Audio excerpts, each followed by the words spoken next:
House Springs, Missouri, December 1843. Apple pie, Ma?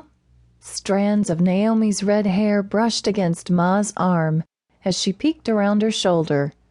You already have stew cooking, and I'm pretty sure both of these are favorites of Doc. Any chance you're trying to get him to stay around for dinner?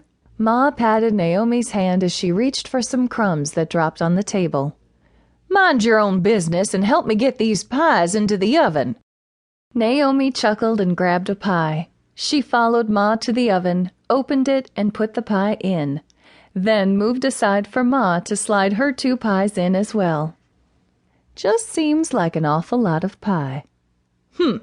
Ma put the pies into the oven, closing the door with a little more force than she intended, causing it to make a loud thump. If the man is going to come all the way out here and check on the girls, he might as well be fed a good meal for all his trouble. Given the way I've seen him looking at you, it's no trouble. I've half a mind to wipe that smile off your face. Ma couldn't help her curt tone. It irritated her that Naomi was reading things into the situation. I would hope that all you girls learn the importance of being neighborly. Is there a neighbor coming by? Mary asked as she walked into the room, touching a hand to her brown hair in its tidy bun, always the perfectionist, prim and proper.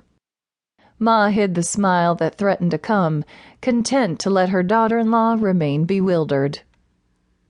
Her sons had all married very different women.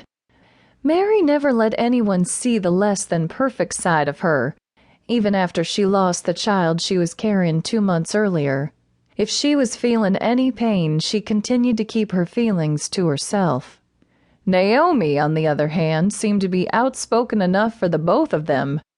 Her family was growing, since Lizzie was due to have her baby in January, and Sarah's baby would be there in the next 3 or 4 weeks, possibly in time for Christmas. A knock sounded at the door. I will get it.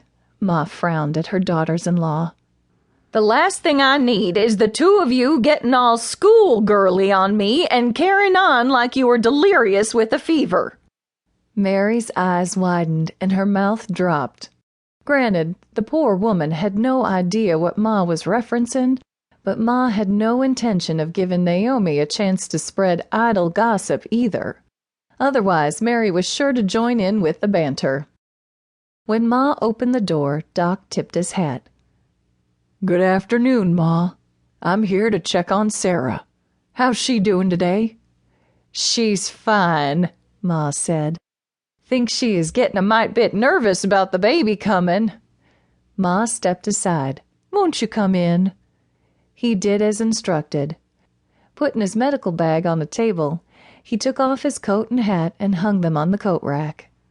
Doc walked further into the room. I see your other daughters, at least 2 of them, are also doing well. For now. Ma narrowed her gaze toward them. When Doc looked at her, she quickly smiled. She started down the hall. Shall we head back to Sarah's room?